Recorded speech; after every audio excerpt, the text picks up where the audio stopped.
Ladies and gentlemen, please welcome to the stage Elizabeth Cobbs, Nancy Isenberg, and H.W. Brands.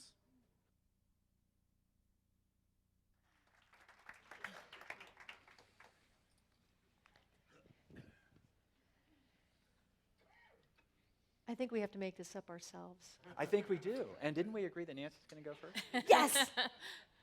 Yes, and my name is Nancy Isenberg.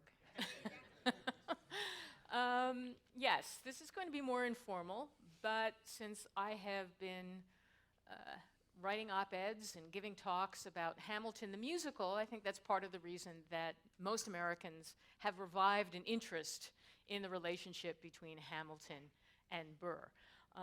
I don't mean to upset anyone if you like the musical, but it's not history. That's where I will begin, because it is entertainment. If we think about the importance placed on the duel, one of the things we have to remember is that dueling was introduced into the United States during the Revolutionary War. So that's why you'll find that men who served in the military, even after the war was done and had duels while they were politicians, were people who came out of the ranks of officers. Political leaders like Jefferson, Madison, John Adams would never have engaged in a duel. And they, of course, thought it was foolish. And that's what's kind of interesting about Burr. Burr was a critic of duels during the Revolution, and he didn't engage in any kind of duel during the Revolution. There's also an imbalance in terms of how many duels. Right now, the number is that Hamilton was involved in 12 affairs of honor, Burr only 2. And to understand the duel, you have to understand the larger culture of affairs of honor, which came from the European elite, and dueling was an aristocratic practice. It was mainly a way that was used by politicians, and this should be very familiar to everyone here, to protect their reputation. As you know, politicians today, well, I would say some politicians care about their reputations. But at the moment of the early republic, because just creating a new government, the established order was not set. So dueling became part of the way for some politicians to move up the ranks, and this is how Andrew Jackson actually used dueling.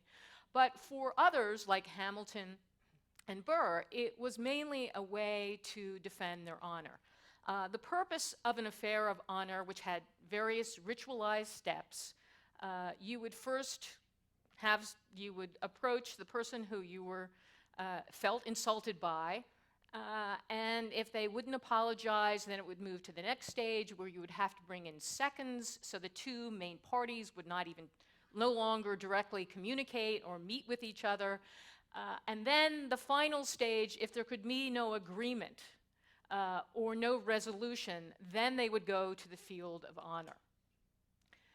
Now, for Burr and Hamilton, the reason for the duel itself had to do with an insult that happened when Burr was running for governor. And yes, there's a long history of tension between the two of them. The first time that Hamilton in his private letters attacked Burr was in 1792. And this wasn't because he thought Burr was privately an unethical person. It was because Burr had displaced his father-in-law, Philip Schuyler, in the role of senator from New York. And this is one of the things that's actually missing from the musical Hamilton. The most important person to Alexander Hamilton was his father-in-law, even more important than George Washington, because his father-in-law was the one who helped sponsor Hamilton's political identity and position in New York. New York politics in the early republic was run by powerful families that created political dynasties. So there emerged a series of 4 factions. There was the Schuyler-Hamilton faction, the Livingston faction, the Clinton faction, and this is not Bill and Hillary. This is DeWitt Clinton, who built the Erie Canal, and his father George. And then Burr's faction, the Burrites, who were not a family-based faction. So one of the things that to understand the duel, you have to realize that dueling was never just about two people involved. It often got involved with the larger political infighting among these factions or party divisions. I mean, one of the duels that preceded the duel between Burr and Hamilton was the affair of honor between James Monroe and Hamilton. And this is something that's completely missing from the music Hamilton, but essentially this was a duel this was an affair of honor that had been sparked because Hamilton accused James Madison of leaking the information about the Reynolds affair. And the Reynolds affair, if you're not familiar, this was the scandalous extramarital affair that Hamilton had with Maria Reynolds and then also paid hush money to her husband. So he accused Monroe, but they never went to the dueling field because it was a duel that was allowed to linger for a long period of time, but eventually it was Aaron Burr who kind of served as an intermediary between the two and had them back off and not engage in the duel. So one of the things when we think about dueling, it's never just about two people who are personally offended by each other or who feel that they are standing for certain personal political beliefs about the character of their adversary. Dueling became woven in to the emergence of party politics and also woven into the very different dynamic of party politics in New York. One of the things you have to realize is that New York, as its politics today is messy, it was messy back then. So these competing factions often were not simply like Federalists and Democrats. They often had to work together. And part of the reason that triggered Hamilton's first attack of Burr in 1792 is because Hamilton had refused to back Robert Livingston to become a member of Washington's cabinet, and then he retaliated against Hamilton by working with Clinton to raise and elevate Aaron Burr to replace his father-in-law. So if we want to think about dueling, we have to realize that, like everything in this country, it was very politicized. And it wasn't simply a battle between the evil villain, Burr, and the noble Hamilton, the tragic figure. And I'll just add one last comment. One of the things that's also important to realize is that even though they engaged in affairs of honor, and even though Hamilton was far more prone to instigate challenges and to be engaged in affairs of honor, they had a very different attitude about how you determined your political and personal behavior. Hamilton's reaction and the way in which he tried to defend himself in his letters before they actually went to the dueling field placed much more emphasis on how this was important to his political reputation. And he insisted that he couldn't back down, even though he had actually apologized to Burr 2 times before. And it's also quite tragic because, as everyone knows, Hamilton's son had died in a duel very recently before he would end up dying in a duel.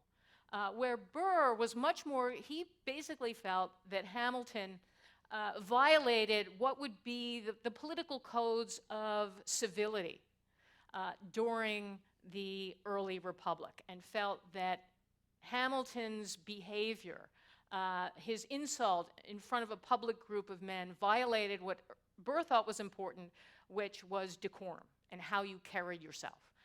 So even though it's true that they were socialized together and they were often co-counsel on important legal cases in New York, we can't just sort of conflate that Hamilton's opinions about dueling were exactly the same as Burr's. They were not.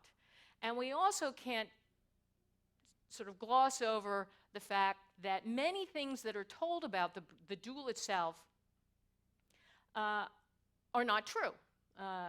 Ron Chernow, if you've read him, insists that Burr shot to kill. Not true. He has no evidence. And then he adds the storyline that evening, Burr jumped into bed with his mistress. Okay, there was no videotape.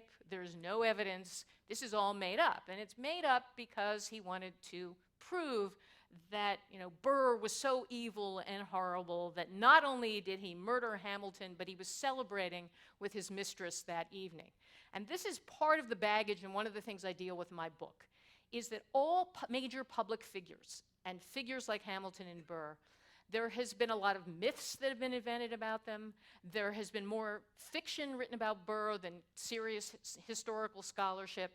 And the fact that even today, the founders are often used as political symbols to talk about contemporary politics. And that's what the music Hamilton is about. The Hamilton musical is really about turning Hamilton into a political figure for the age of Obama.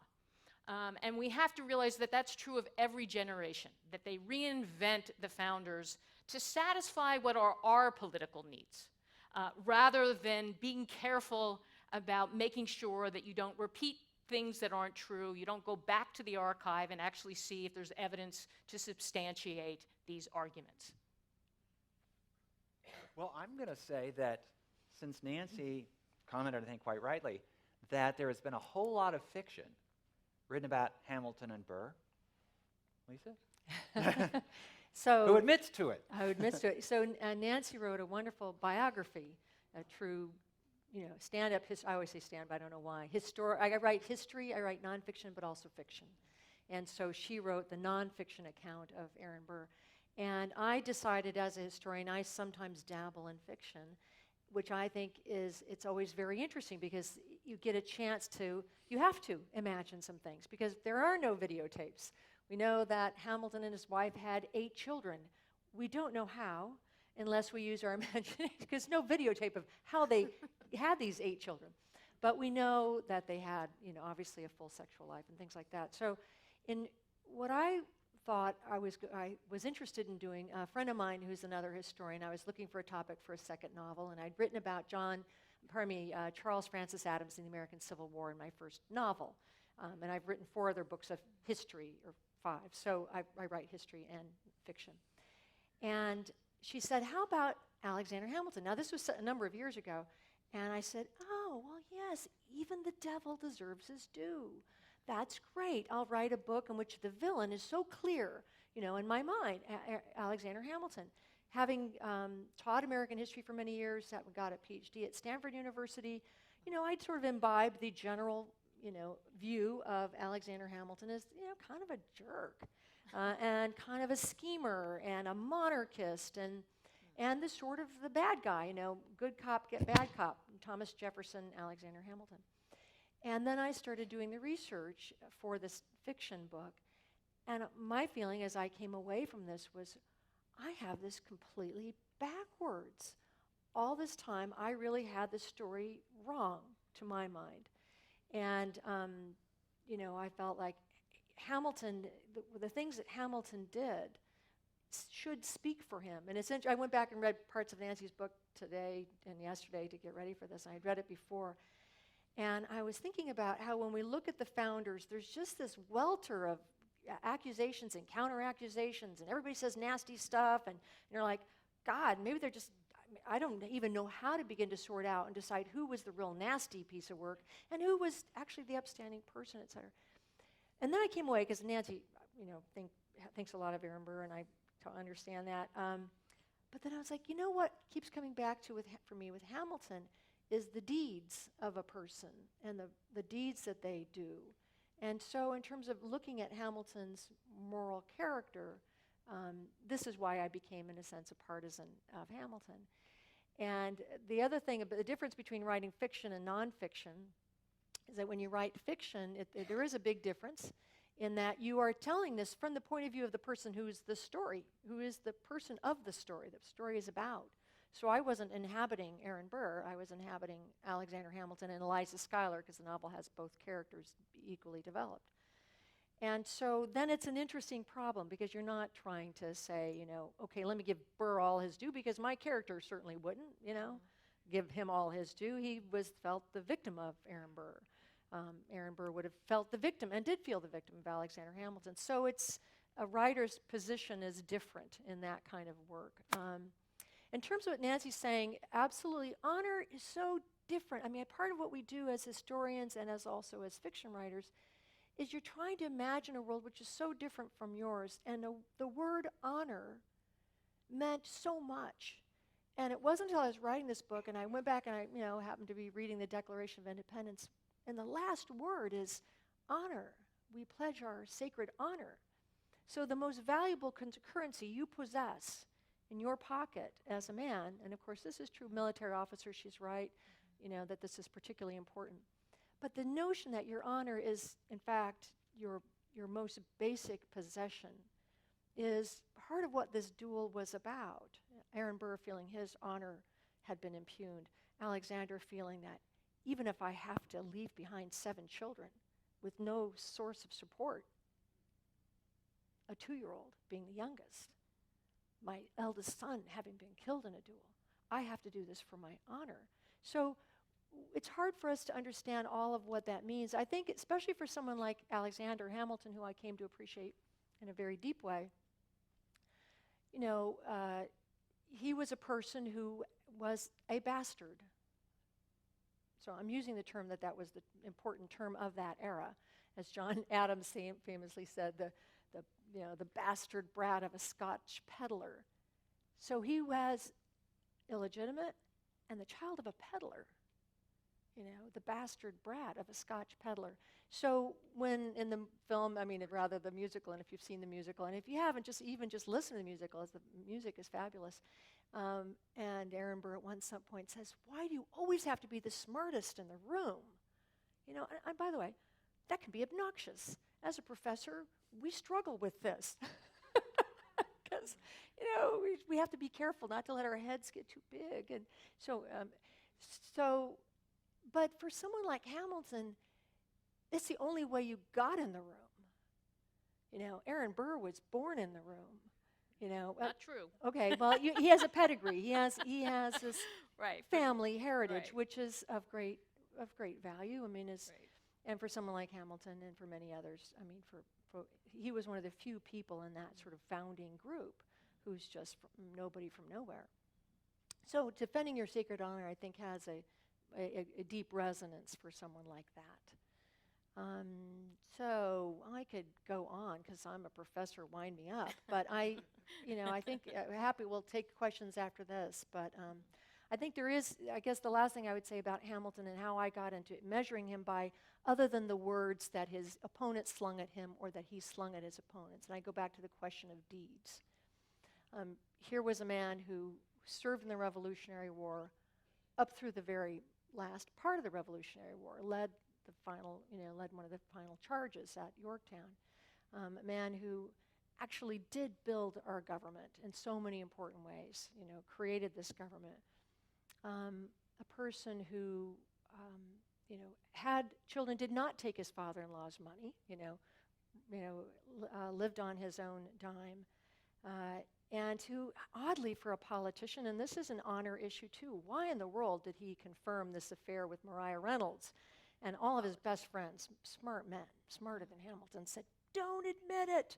If you say you did that, then they'll say you did 1,000 other things. But he felt that he had to tell the truth. Well, so this it's also because he was relying on a British precedent. Fox in England had used this defense, this idea that they distinguished between public character and private character. And for Hamilton, it was much more damning that he'd been accused of stealing funds as opposed to his private, personal, adulterous behavior. But in an American context... It was the cover-up, not the event? Yeah, in the American context, it was used as a way to attack him, even though many of the founders were clearly not, virtuous in terms of their dealings with women. But it became politicized, and that's what ended up damaging him. But that's also why he thought he could get away with it. Well, or it's possible. The other possibility, too, is, that he thought that this was also the right thing to do. And I think that it's interesting, when I started to write this book, and I read, of course, various works on Burr and Hamilton, and Gore Vidal wrote a book about Burr. Some of you may remember that novel. And it's a novel written in the 70s. Now, most of us remember the 70s. And there's this kind of snarkiness. Oh, God. It's so, he's like, I like the guy who's a sleaze. That's how he portrays him. And, he's like, yeah, the sleaze person is a more real person. That person who pretends to virtue, they're just some hypocrite. They don't, so we find it so much easier to believe that people are base and have no moral center, and that honor means nothing, actually. And so Gore Vidal's novel was this wild success in it, portraying this man, and the man who's the smartest in the room is obnoxious to us. The man who pretends or maybe has virtue is obnoxious to us. And so I just found it really very compelling. And then ultimately the question of why he goes to this duel, and historians debate that, did he have a death wish? Was he just crazy? And I agree very much with Nancy, this idea that we have to understand it in a larger European context as well. In fact, I was watching some PBS thing, and they're saying, well, Alexander Hamilton just had a death wish, and he's the only of the major founders, to be killed in a duel. That says a lot. And then I was reading about, it was George Canning and the other famous British guy, George Canning. Anyway, the Prime Minister and Foreign Minister of Great Britain had a little dust-up, and Castlereagh and Canning. And Castlereagh, was a war hero, et cetera, in Canning, who had been raised by a single woman who was an actress. Canning had never fired a gun, but he was challenged to a duel by Castlereagh, and of course, well, you have to show up. And so he did, and Canning walked with a limp for the rest of his life. He'd never fired a gun, before that. He was sort of figuring it out. But, that sense of the compunction that you must do it is part of what the story's about. But the other part of the story I felt, and this was, again, the difference between the truth of a novel, which is more of an emotional truth, and you're guessing at things, but you're also trying to follow people's lives in this day-by-day way, this really, moment-by-moment way that helps you, I think, understand them ways that maybe people otherwise didn't.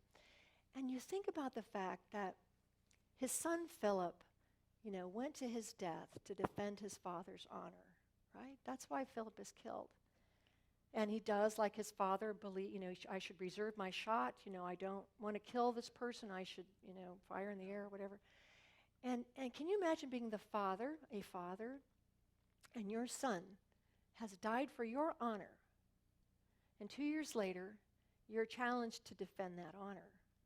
And you think, could I not do what my son did? How could you not be as much of a man as your son? How could you not honor your son's memory? And so, by the way, they use the same dueling pistols. History is that crazy. And so in my own novel, I think about what it must have been like for this father to take up this pistol, thinking, is this the pistol my son used? Or was this the pistol that killed my son? I wrote about Aaron Burr and about Alexander Hamilton quite by accident. I didn't intend to write about Aaron Burr. I wanted to write about his daughter, Theodosia Burr. And the reason I wanted to write about Theodosia Burr is, first of all, because biographies of women in American history are scarce and hard to come by. And I'd written about a bunch of guys. I wanted to see what it was like to write about a woman. But also because there was an image that had haunted me from the first time I had ever encountered, and I don't remember when I first came upon it. But it's the image of Aaron Burr, who at the time I took to be one of the great villains of American history. The killer of Alexander Hamilton, the person who was trying to create an empire for himself in the Southwest and to split the United States in two, committing grand treason. But it's the image of Aaron Burr walking the docks on the East River in New York. And he's waiting for a ship to come in. And the ship is going to bring his daughter to see him. He has been in exile from the United States as a consequence of the duel with Hamilton, as a consequence of Thomas Jefferson's vendetta against him to prove that, yes, indeed, he was guilty of treason. He had defeated Hamilton on the dueling fields. He defeated Jefferson in a court of law, but he couldn't defeat his creditors, who were going to throw him in debtor's prison if he didn't flee the country. And he couldn't get any business. He was one of the most able lawyers in the United States, certainly in New York State. But he couldn't get any business because Jefferson and the Republican Party made very clear, you deal with Aaron Burr, you don't deal with us. So Burr was forced into exile, and he was gone for some years. He maintained a correspondence with his only child, his daughter, she was especially dear to him because her mother had died of cancer when the daughter was 11 years old. And so Burr raised his daughter essentially by himself. Burr was an early advocate and defender of women's rights and the novel concept that women should have an education. And that, as he put it in one of his letters to Theodosia, that women have a soul. So he's been gone. He's been writing long letters to Theo in code. He knows that he is being followed and spied upon by Jefferson's agents and by those of James Madison, Jefferson's successor, who still wish him no good, don't want him to come back to the United States. But he does come back. He comes back because he misses Theo. And he misses his one grandchild, her son, who is named after him. And he is in New York, and he's trying to encourage her to come see him. He has a hard time traveling because, well, all of the legal difficulties following the Hamilton shooting, they've calmed down a little bit, but still, he's not sure at all that he can travel without being nabbed by his creditors. So he arranges for Theo to come see him. And the way one traveled from South Carolina to New York in those days was by boat, by ship. And so one thing and another delayed her departure. But finally he gets word that she has boarded ship and is coming to New York. So after the expected 3 days or so, he starts walking the docks on the waterfront, waiting for the ship to come in. The news really can't travel any faster than the ship, so he will be there when she comes. And he walks, and he walks, and he walks. And the ship never comes in. At first, he thinks, well, the United States at this time is at war with Great Britain. And he thinks that perhaps the ship has been stopped by British blockaders. Well, okay, that wouldn't be good. It means that she would probably be taken captive and taken to England, but at least she'd be safe. He doesn't hear anything like that. Presumably, the British, being civilized, would have announced that they'd taken the ship and these are the people taken. Then he thought, well, maybe pirates. And pirates did infest that part of the coast. And perhaps the pirates had captured the ship and taken his daughter hostage. And then there would be a ransom note or something like that. Well, he walked and he walked. No word from the British, nothing of the pirates. She simply disappeared. And in fact, the book that I was going to write, the book that I did write, was going to be called The Disappearance of Theodosia Burr. Because I thought to myself, well, that's a great title. You know, somebody disappears. But the marketing people at Random House, in their wisdom, decided, Theodosia Burr, who's that? No, you got to get Aaron Burr in the title. So the book became The Heartbreak of Aaron Burr. Thought at least, okay. Gets a little bit of the emotional aspect of it. And the book is only tangentially about the famous or infamous duel. It's really about the relationship between this remarkable daughter, who became a remarkable woman, and this, well, I'll say, very interesting individual. Aaron Burr, whatever you think of his moral character or of his effect on American politics, whether you believe Thomas Jefferson, that he really was trying to sever the United States and to make himself emperor of Mexico or something like that, or you believe Burr, except Burr is interesting precisely because he's so slippery. He defends himself in this treason trial where, well, there are contemporary overtones to history very often. And in this case, well, President Trump is making very clear that the Russian probe should end, that there's nothing there, and he's put his thumb on the scale. Thomas Jefferson weighed in even more heavily against Aaron Burr, essentially announcing that Aaron Burr was guilty before the trial even began. But Burr was a very astute and clever lawyer. And with help, he defended himself against Jefferson's charges. It helped a lot that the judge in the trial was John Marshall, who was Jefferson's bête noire when it came to matters legal. And Marshall was not going to give Jefferson any easy conviction of Burr. So, this is the story. This is the guy. And I want to figure out who this guy is and who his daughter is and what the relationship between the two of them was. And those of us who write history, in contrast to Lisa when she's a novelist, we can only write what we've got sources on. So when you put on your novelist hat, it's just as you said, you get to imagine the stuff. So how was it that the Hamiltons had all these children? You know, what's going on there? Well, but in this case, I really did, I seriously thought about doing a novel version of this. And, well, but I also knew that Gore Vidal had done the novel thing, and I agree with you, it's entirely sleazy approach to all this. So I decided that I would write it as much straight-up history as I could. Fortunately, a large part of the correspondence between Aaron Burr and his daughter survives.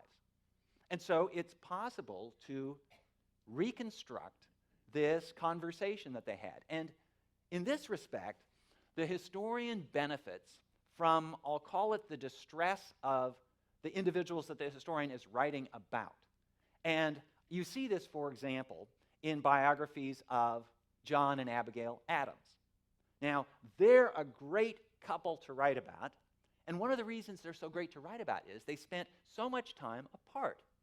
It was hard on the marriage, but it's a bonus for the historian because when they're together, they don't write letters to each other.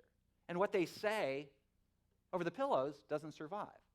Because Aaron Burr and his daughter lived apart so often and so long, either because Burr was in the Senate in Philadelphia, and this is in the 1790s, and Theodosia was basically the mistress of the house, running the house in New York, or then when she went off, she got married to somebody who became the governor of South Carolina, and so she was away, or when he was in exile, this story unfolds.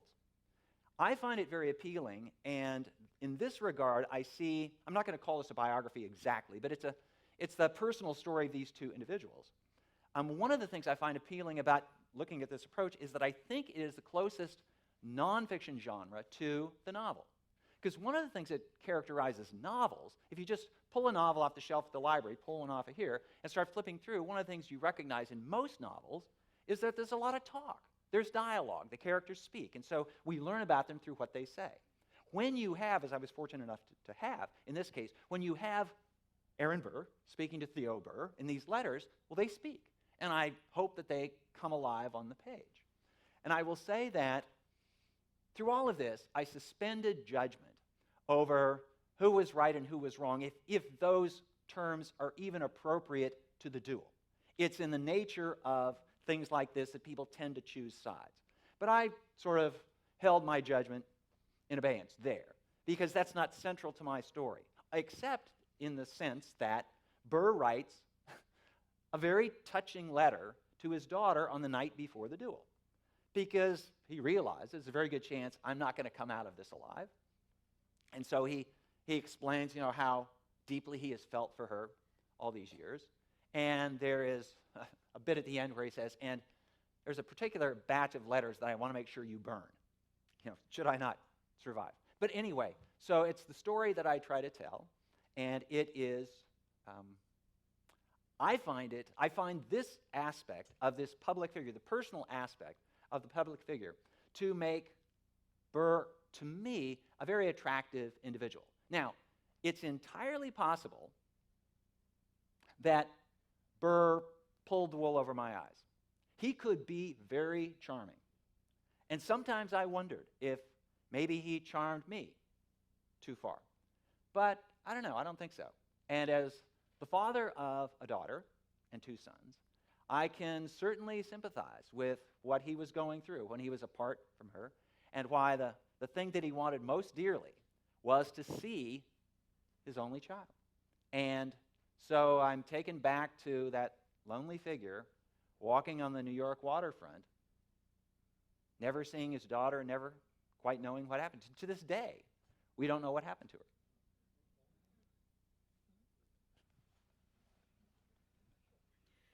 Yeah, I'd like to add a few comments. I mean, I think there really is a fundamental difference between history and fiction.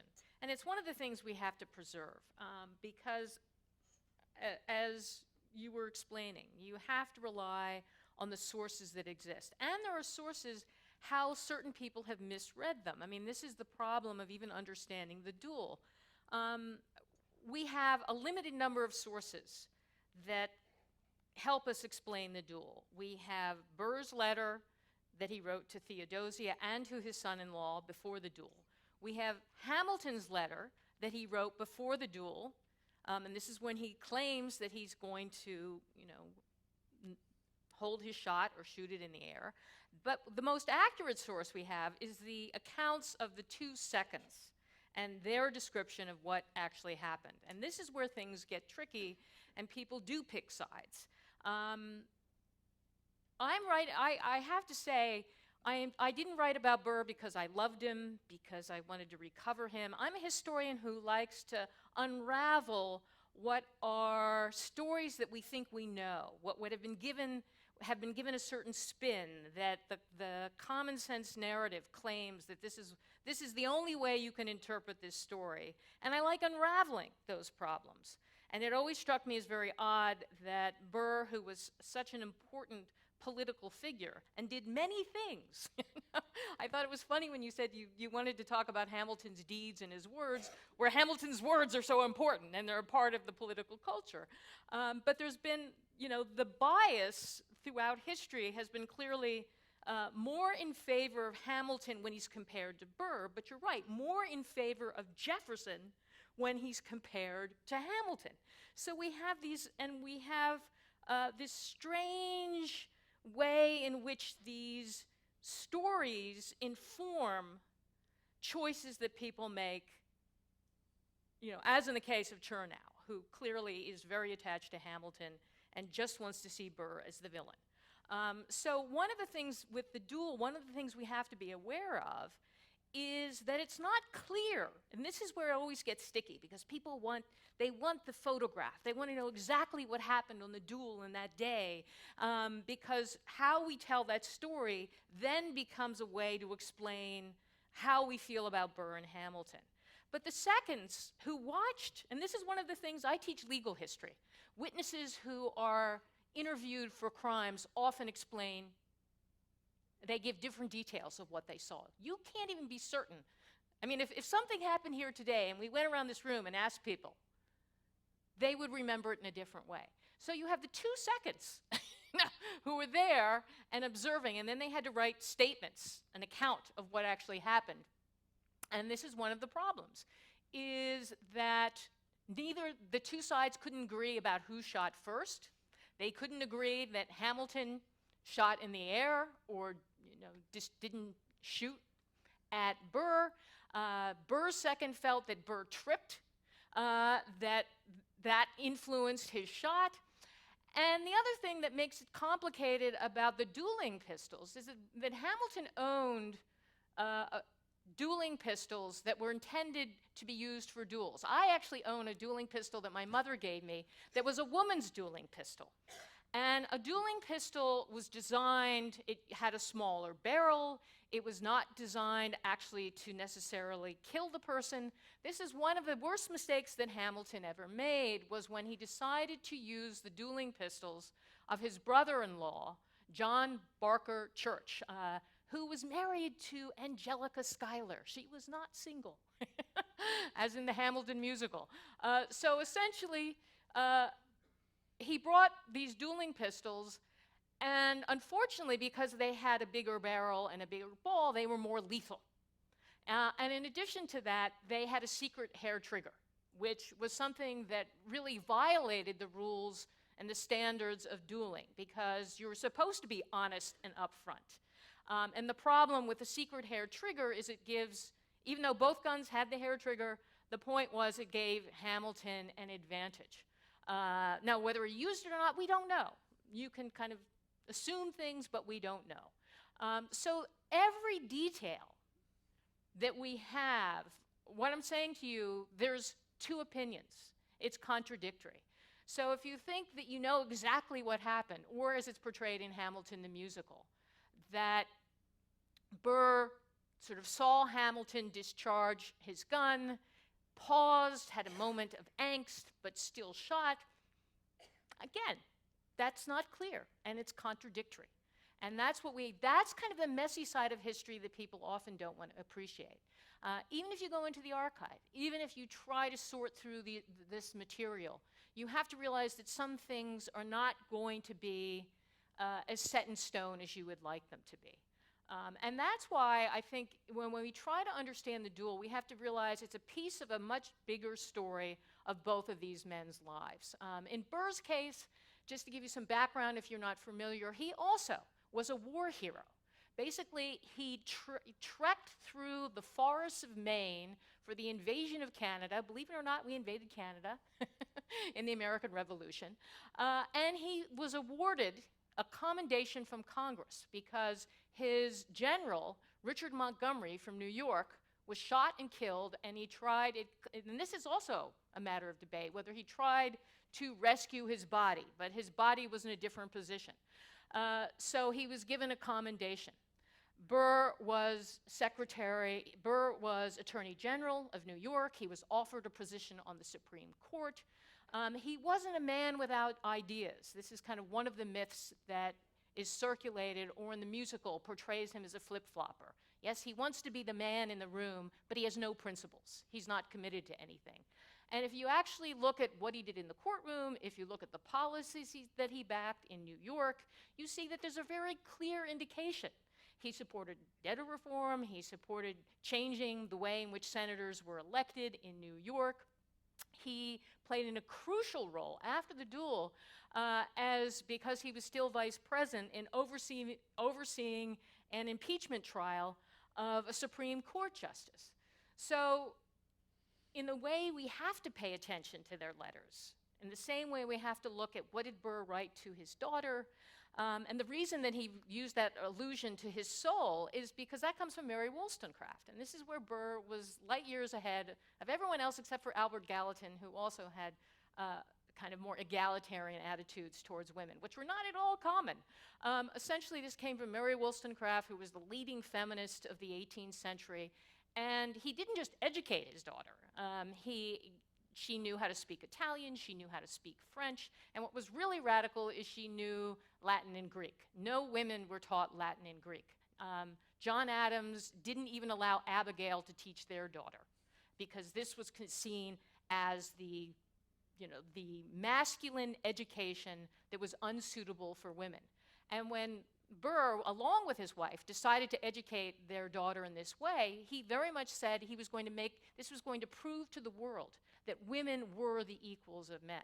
So his commitment to this wasn't just a temporary part of his life. It was a central part to his life because Burr was also very much a man of the Enlightenment. He also supported criminal reform laws to eliminate what was the case in England about how there were a long list of violations, not just murder, in which people could be executed.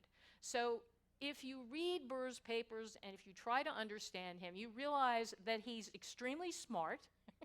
I don't like the genius word because I think that kind of is loaded.